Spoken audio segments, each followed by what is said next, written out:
Assalamualaikum warahmatullahi wabarakatuh. Nama saya Maulana Susaputra. Di sini saya akan menceritakan secara singkat sejarah dakwah Nabi Muhammad SAW. Perjalanan dakwah Nabi Muhammad SAW tentu jauh dari kata mulus. Banyak rintangan dan cobaan yang dilalui Rasulullah selama berdakwah. Bahkan penolakan berupa hinaan dan celaan dari kafir Quraisy kerap beliau dapatkan. Warokoh bahkan mengingatkan Rasulullah untuk berhati-hati. Ia berkata, "Pastilah kau Muhammad akan didustakan orang, akan disiksa, akan diusir, dan akan diperangi. Kalau sampai pada waktu itu aku masih hidup, pasti aku akan membela yang di pihak Allah dengan pembelaan yang sudah diketahuinya pula." Namun semua itu dilalui Rasulullah dengan sabar dan tawakal. Rasulullah berdakwah selama 23 tahun sampai akhir hayatnya. Dari 23 tahun masa kerasulannya, 13 tahun dihabiskan Rasulullah dengan berdakwah di kota kelahirannya Mekah. Sedangkan 10 tahun sisanya dihabiskan dengan berdakwah di kota Madinah. Dalam 3 tahun awal masa dakwahnya di Mekah, Rasulullah berdakwah dengan cara sembunyi-sembunyi. Ia berdakwahi beberapa orang terdekatnya yang diakini bisa merahasiakan pesan yang dibawanya.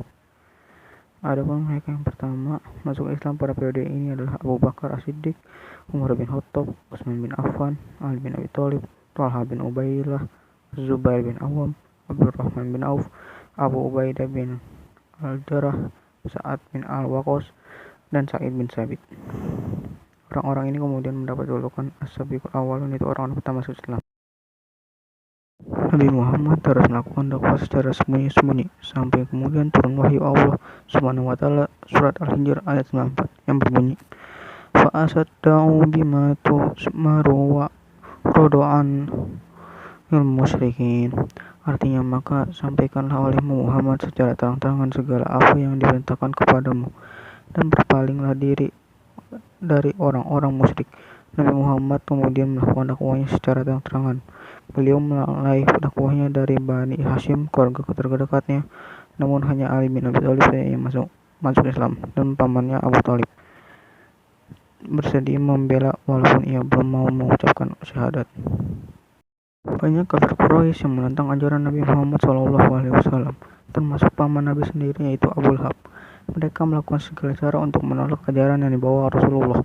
Bahkan mereka berencana untuk membunuh Nabi Muhammad SAW hingga akhirnya turun perintah Allah untuk hijrah ke negeri Habasyah, di mana ada raja yang adil di sana. Raja itu tersebut tidak akan membiarkan rakyatnya ditindas dan dianiaya.